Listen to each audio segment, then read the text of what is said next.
this Saturday afternoon. Back live in Toronto. Gates open here at the Rogers Centre in about 20 minutes from now. The cheerleaders and the fans will be inside the stadium.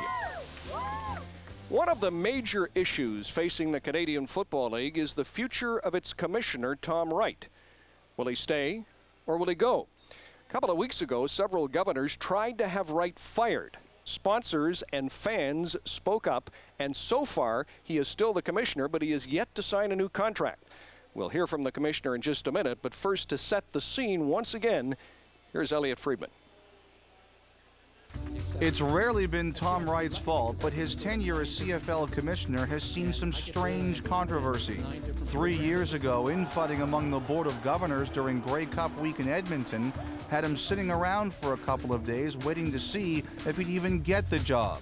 Now, despite finding strong ownership for two of the league's biggest trouble spots, Toronto and Hamilton, Wright again finds himself battling the board.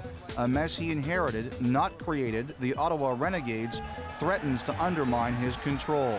In the final year of his contract, wanting more power before he signs a new one, Wright faces the same fate as his predecessor, Michael Lisko. Wright could lose his job even though his performance shows he does not deserve to be fired. Thank you, Elliot. As we continue from Toronto on this Saturday afternoon, earlier this week I had a chance to sit down and talk with CFL Commissioner Tom Wright.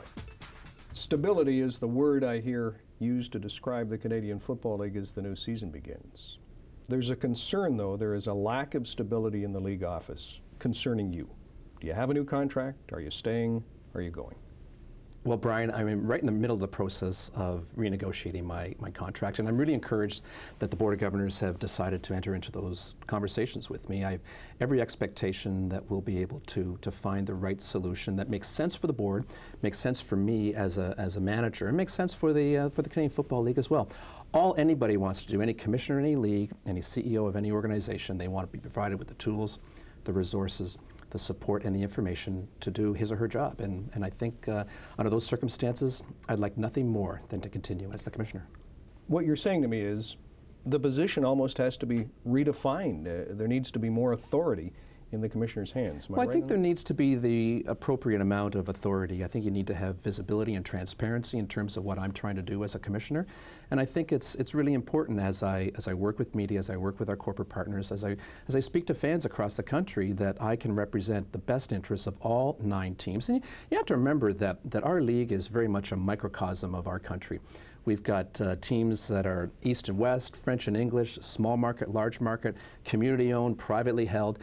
Making sure that we have consensus in that kind of an organization is always a challenge. But having said that, we as a league, I think we're at our best when we're moving forward cooperatively. The league is strong financially, relatively speaking. The last time it was this stable, some of the teams almost spent themselves into oblivion. I'm moving to the salary cap. Some teams say it doesn't exist, others say it's a guideline. Ottawa says they weren't told the truth. There is no salary cap. You talk about a level playing field. Is the league serious about a salary cap, and is there a plan to put one into effect? A meaningful one, not one that's just in name only. What the league is serious about is putting together the right kind of salary management system that makes sense for our league in today's business and economic environment. And that's, we're very serious about that, because you said the words level playing field. To me, it's all about that competitive balance, making sure that our community-based teams can compete on a level playing field with our other teams across the league, and making sure as we build our game and as we build our resources that we are managing our overall business responsibly. If we're ever going to look, Brian, to the potential of a 10th franchise, we have to make sure that we have that business model in place. And at the heart of it is a salary management system that is more than just compensation. It involves all the different things that you could put together to ensure that that playing field is level. What about a timeline? Are we going to be talking about this 4 years from now, or do you have a date when you want to go to the governors and say, look, we need a salary cap, we need it by 07, we need it by 06. Is there a timeline? Well, I'm going to say it again, what we need is a salary management system, not necessarily a cap as you've defined it, Brian, but what I will tell you is that I feel very strongly that we need to have this kind of a system in place prior to the 2006 season. You weren't here the last time the Gleibermans were in Ottawa. Those of us that were around tend to look on it as a circus.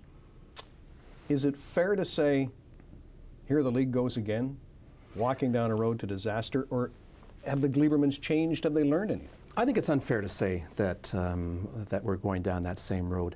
When I sat down with Bernie prior to the restructuring of the ownership in Ottawa, I found two very important things came out of it. One I saw was a genuine sincerity to set the record straight. I think it's a large measure of the individual that can stand up and say, in a public environment like our league, that I made some mistakes, I want to learn from those mistakes, I've been successful in my other businesses, and all I want is the opportunity to set the record straight. And I think that that's only fair and reasonable. The second thing that came out loud and clear, not only from Bernie but from Bill Smith, was the commitment to support and provide the resources for football to be successful in the nation's capital. And with those two criteria in place, I had every confidence in supporting the Gleibermans in partnership with Bill Smith. And I don't underestimate their challenges, Brian, because it will be some tough sledding for a while, but I really have every confidence that football will continue to grow and will ultimately thrive in the nation's capital. You enjoy this job, don't you? I really do. I really do, and hopefully I'll have a chance to continue it. Thank you. Always a pleasure, Brian.